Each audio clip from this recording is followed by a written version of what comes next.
छत्तीसगढ़ का number 1 bulletin आप देख रहे हैं सुपरफास्ट छत्तीसगढ़ और आपके साथ मैं हूं पुनीत। चलिए खबरों की करेंगे शुरुआत। 3 तस्वीरें सबसे पहले आपके सामने रायपुर से बड़ी खबर के साथ। घंटों की मशक्कत के बाद आग को आखिर बुझा लिया गया। जी हां, आग लगने की घटना सामने आई थी राजधानी रायपुर में और यहां पर घंटों मशक्कत करनी पड़ी, लेकिन आखिरकार आग काबू में आ गई है। बड़ी मात्रा में यहां पर थिनर रखा हुआ था, केमिकल रखा हुआ था और अगर यहां आग पहुंच जाती तो आप समझ सकते हैं कि क्या हालत हो सकती थी, क्या स्थिति बन सकती थी। लेकिन बड़ा नुकसान से बचा लिया गया। आग लग सकती थी लेकिन लग नहीं पाई। 3 दुकानों में दरअसल भीषण आग लगी थी और इसकी वजह से दुकान का छज्जा जो है वो तक गिर गया था। रायपुर के फूल चौक की यह घटना है। आग लगने से लाखों रुपए का नुकसान हो गया और काफी मशक्कत यहां पर करनी पड़ी। आग कैसे लगी पता नहीं चल पाया, लेकिन बहुत मशक्कत करनी पड़ी और आग को बुझा लिया गया। केमिकल रखा हुआ था, वहां तक पहुंच जाती बहुत बड़ी घटना हो जाती। युगल हमारे संवाददाता हमारे साथ जुड़े हुए फोन लाइन पर, जानकारी लेते हैं उनसे। युगल, बड़ी घटना टल गई लेकिन काफी मशक्कत करनी पड़ी दमकल कर्मियों को आग को बुझाने में।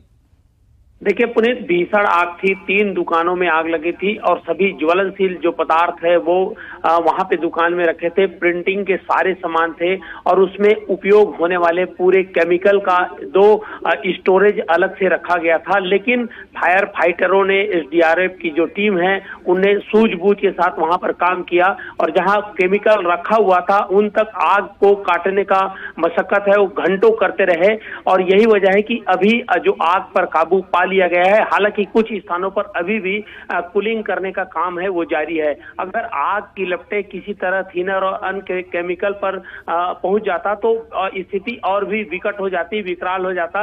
और जिस तरह से वहां की स्थितियां थी, घनी आबादी थी, तो ऐसे में आग अन्य घरों की ओर उसकी जो लपटें हैं वो पहुंचने का बड़ा खतरा था और उसे फायर फाइटरों ने पूरी तरह से रोका। लगभग 11 घंटे की मशक्कत के बाद अभी कूलिंग की स्थिति बनी है और लाखों रुपया का नुकसान हुआ है। लाखों रुपए के प्रिंटिंग के मशीनें हैं वो जलकर खाक हो गई और वहां रखे ये 3 दुकानों के बारे में जानकारी दीजिए। किस किस चीज की ये दुकानें थी, क्या क्या सामान इसमें रखा हुआ था?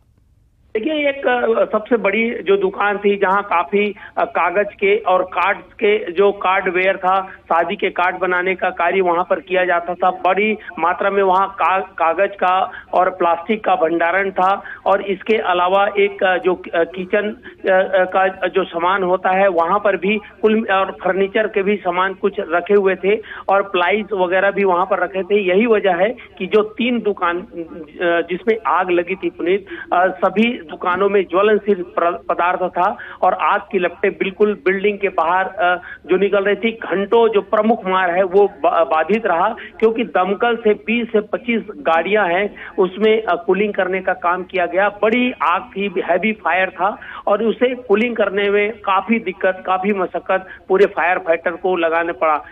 16 से अधिक जो एसडीआरएफ के जवान थे वो तैनात थे और नगर निगम के इसके अलावा जो फायर ब्रिगेड की जो टीम थी, तमाम लोग लगे हुए थे। पुलिस बल वहां पर लगाया गया था। सबसे बड़ा सारी तैयारी यहां पर कर ली गई थी। लेकिन ये थिनर और ये केमिकल जो रखा हुआ था ये कहां पर रखा हुआ था? जी देखिए, अपने जो थिनर और जो केमिकल रखा हुआ था वो नीचे एक अलग से स्टोरेज बनाया गया था। ये प्रिंटिंग में उपयोग होता है, केमिकल है, इससे कार्ड छापने का काम करते थे और उसे रोकना। चलिए ठीक है, उसे रोकने के लिए कड़ी मशक्कत करनी पड़ी। बहुत शुक्रिया आपका इस जानकारी के लिए। बढ़ते आगे।